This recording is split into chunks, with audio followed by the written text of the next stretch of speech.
ဂျိုရှွာဖန်ရဲ့ကန်နဲ့ဆန်းကြောင့်ခပတ်ကိုဘယ်ဖိုက်တာမှသူ့စီကနေအရယူနိုင်မှာမဟုတ်ပါဘူးဗန်လိုဂျော်မော်တယောက်က UFC မှာလာပြီးတော့ရှိနေတာအားလုံးအတွက်အံ့ဩသိစရာပဲဗျဒီလိုနေထားမှရှိနေတာငယ်ရွယ်နဲ့အစွမ်းကုန်လုံးပြခဲ့ပြီးဆိုတာတက်သေးပါပန်လိုဂျာလိုရှုံးပွဲမရှိတဲ့လူသားတဦးကိုအနိုင်ယူပြီးကလေးကနေပြီးတော့ဒီကလေးကိုကဘာတော်တော်လေးကိုအံ့အားသိခဲ့ပြီးပါပြီအခုဆိုလို့ရှိရင်လည်းရလိုက်တာခပတ်လေးတစ်ခုတည်းဆိုပေမဲ့တစ်ဖက်မှာတော့မရေမတွက်နိုင်အောင်ရလိုက်တဲ့အရာတစ်ခုကတော့စိန်ခေါ်သူတွေဖြစ်ပါရီဗန်ခပတ်ချန်ပီယံဖြစ်တော့မှပဲဟိုဖိုက်တာထားပြီးတော့ထိုးကျင်လိုက်ဒီဖိုက်တာထားပြီးတော့ထိုးကျင်လိုက်နဲ့အခုတော့ဗန်အောင်ပြိုင်ဆိုင်ရင်တဲ့သူတွေကတကယ်ကိုများပြားလာပါပြီဝေဒန်တစ်ခုလုံးလို့ပြောရမယ်ဆိုရင်လည်းမမှားဘူးဗျပန်လိုဂျာဦးဆောင်နေကြတုန်းကကြတော့အခုလောက်ထိမများခဲ့ဘူးဆိုတာကအခုလက်ရှိဗန်ရဲ့အောင်မြင်မှုဖြစ်ပါရီဗန်ကချန်ပီယံမဖြစ်ခင်ကတည်းကဘုံနဲ့ကန်တွေကိုစမ်းပွင့်နေရပါချန်ပီယံဖြစ်သွားပြန်တော့လေအတိုင်းထက်လွန်ဖြစ်သွားခဲ့ပြန်ပါရီ UFC ရဲ့ legend ကြီးတွေကိုယ်တိုင်ကဗန်အောင်ဂုဏ်ပြုကြပြီးတော့အခုဆိုလို့ရှိရင်လည်းဗန်နဲ့မကြာခဏ podcast တွေကိုလုပ်နေကြတာပါဒါဗန်ရဲ့ပေါက်ရောက်မှုပါပဲချန်ပီယံဖြစ်တဲ့ fighter တိုင်းဒီလိုအခွင့်အရေးမျိုးမရဘူးဗျလူရဝင်သိလို့လူရဝင်ရတာပါအခုလည်းပဲဗန်ကဧပြီလ17ရက်နေ့မှာကျင်းပမယ့် UFC 327မှာခေါင်းပွဲအနေနဲ့ခပတ်ကာကွယ်ပွဲကိုထိုးရပါလိမ့်မယ်ပြန်မဲ့ကတော့တဆူရိုတိုင်ရာပါတိုင်ရာကလည်း18ပွဲလောက်ကစားထားပြီးတော့တပွဲပဲရှုံးထားတာဆိုတော့တော်တော်လေးကိုကောင်းနေတယ်မှာပါတယ်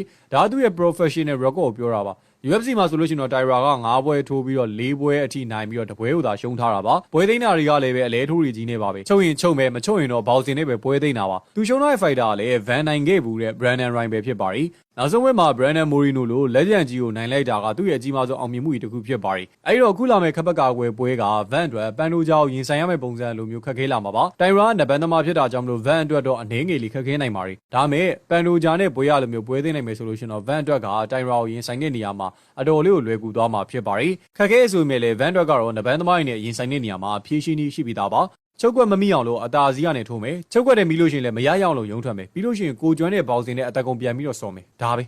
ဗန်ရဲ့နီးပြူရတဲ့ရိုးရှင်းနေဗျဒါမဲ့တိုင်ရာကဂျပန်သားပြီးဗန်ကိုဖြုတ်မယ်လေးဘာလေးနဲ့အားချောင်ထားရည်လည်းရှိတယ်အဲ့တော့ဗန်လည်းပဲလွယ်တင်စမ်းကြည့်လိုက်ဆိုပြီးတော့ပြန်ပြောထားရည်လည်းရှိပြန်ပါရီအဲ့တော့ဗန်နဲ့တိုင်ရာရဲ့ခပတ်လူပွဲကြီးကတော်တော်လေးကိုကြီးလို့ကောင်းလာဖို့တရှိနေပါရီကျန်းတာထက်ကိုပို့ပြီးတော့ကျန်းပါဗန်လည်းအစွမ်းကုန်ထုတ်ကစားမှာဖြစ်ပြီးတော့တိုင်ရာကလည်းရှိသမျှအင်အားတွေစွမ်းပကားတွေနဲ့ဗန်ကိုရင်ဆိုင်မှာပါအနိုင်ရတဲ့သူကတော့တော်တော်လေးကိုနာမည်ကြီးသွားမှာဖြစ်ပါရီ